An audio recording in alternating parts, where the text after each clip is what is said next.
we have police and firefighters that are on the scene in the emergency who have lost their homes, and they know they have. They have family and loved ones that have died on these. Yet they know what their job is to focus on the task at hand and is serving the public. Does it take a toll on them? Absolutely. Where the death toll from the raging wildfires there has risen to 16 today. Yesterday, the chief of LA's fire department, Kristen Crowley, claimed that the city had failed her department with budget cuts that had hampered her effort to tackle the fires. Well, the mayor of Los Angeles, Karen Bass, has hit back. She insists that the firefighting effort was not affected by cuts that she pushed through in the LA Fire Department. A petition calling for her resignation, by the way, has reached nearly 100,000 signatures. Earlier, I spoke to the West Coast correspondent for The Times, Kieran Southern. I have seen widespread anger at Karen Bass, especially from Angelenos, and everyone knows this is a very heavily democratic city, so you would expect its democratic leaders to maybe get some leeway, but people are very angry at Karen Bass. They're not too happy with Gavin Newsom either. Now, we don't know how long this is going to last, this anger. The pain is very fresh right now. Maybe it won't be long lasting, but certainly a lot of anger at Karen Bass, a lot of praise for the firefighters, and a common refrain I've heard is, that the firefighters are out there putting their lives on the line, doing everything they can to save neighbourhoods, and yet they're sort of not being given the tools to, as the water's been running dry and the budget's being cut. Kieran Southern. Well, let's speak to Bob Roper, who is a senior policy advisor to the Western Fire Chiefs Association, a former chief of Ventura City Fire District in LA. Bob, hello, good evening. Good evening. How are you? I'm really well, Bob. Thank you for being with us. Kristen Crowley says that budget cuts have affected her department's handling of the fires. Karen Bass rejects that. Who's right? Well, I wish I could tell you, but I'm outside of their organization, and so I don't really have the facts before me to answer your question. What's your hunch?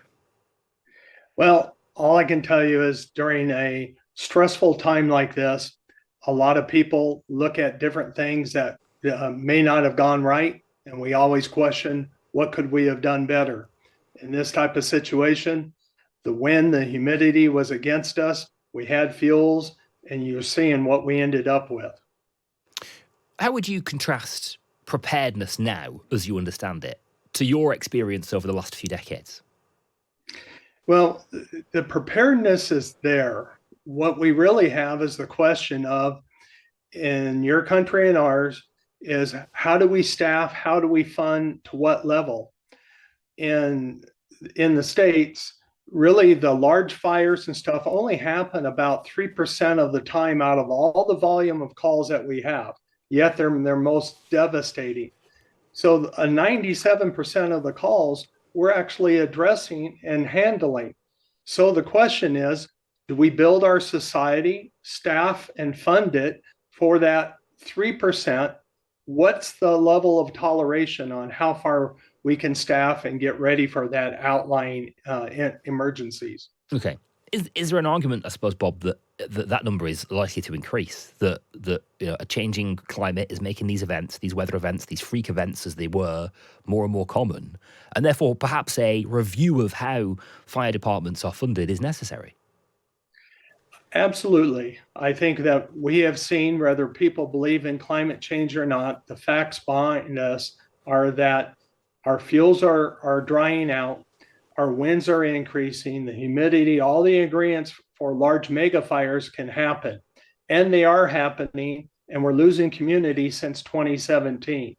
So I think right now at the federal, state, and local level, this dialogue about relooking at how we address these emergencies, the ground is laid. Away from the detail of the sort of political back and forth, Bob, there has also been a lot of mudslinging, hasn't there? There have been, I think, demonstrable examples of misinformation. People can debate funding cuts and their impact, but there are claims that are flying around in this story that are demonstrably false. How does that impact? Yeah. How does that impact, Bob, the handling of a situation like this for a fire department? Well, the actual handling of it is pretty black and white on how we deal with things. the politics behind it, the facts, and the emotions behind it, that is something that you've seen in our country in the last few years. It's hard to get all the facts to make an informed decision on what's the truth. So we get caught between the politicians and on the ground, but we as the fire service, we still work together and work toward the common good at addressing these emergencies. Is that right? I mean, does that is that going to hold in this age of polarization, where the fire service clearly has been swept up by this age of polarization? Well, the fire service is part, it's a subject or it's affected by the polarization. But in our system, we have one of the most robust mutual aid systems and so forth to be able to get the amount of resources that these two fires in LA got is remarkable.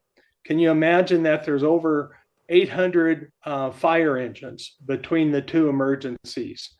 Where do you get 800 within days and between the states and between the federal state? So our systems still work, but they're being tested in the future on how do we staff them, how much do we staff. Right. And on that point, something that I found very interesting, I only learnt this weekend, is that the fire service in America is made up of staff, fully trained and full-time employed staff, but also volunteers and prisoners, people who are incarcerated, who are signed up to help fight fires.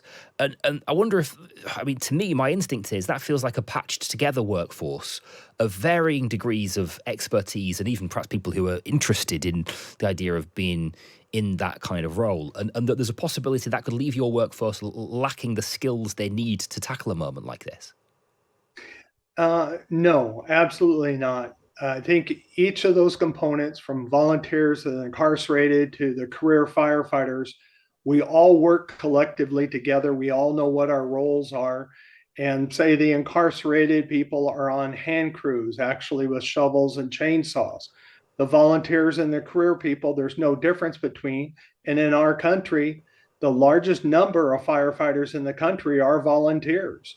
A lot of your career people are in the larger city, but we learn to work together. And when we go to an emergency, there's incident objectives, and we all work collectively toward that goal. But did they want to be there, or are we talking about a group of people here who are sort of being forced to fight these fires?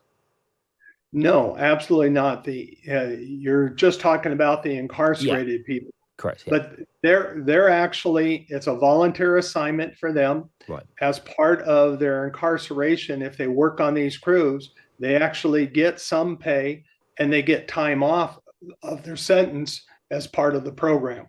But it's completely volunteer. Right, so it's something that they're signed up to. Okay.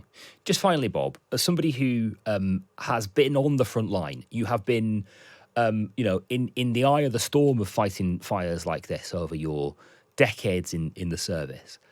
What sort of toll, personally, does it take on the individuals who are out there battling these fires? Well, it's kind of multifaceted. We have police and firefighters that are on the scene in the emergency who have lost their homes, and they know they have. They have family and loved ones that have died on these. Yet they know what their job is to focus on the task at hand and is serving the public. Does it take a toll on them? Absolutely. They'll think about some of the things they've seen, the devastation, the life loss for the rest of their careers, and they'll be haunted by it. But they know that when they sign up for the job, it's a dedication, just like the military. The big swirling debate is about the support the fire service have had to tackle the fire. Do you feel confident that the firefighters will have the support they need in the aftermath of this? I absolutely. And also after emergencies like this, where the fire service has proven that it can address the issue, we usually end up with even more support than ever. Okay, Bob Roper, I really appreciate your time tonight and your insight. Thank you so much. Bob Roper, who is a senior policy advisor with the Western Fire Chiefs Association, a former LA fire chief himself, with us on Times Radio tonight.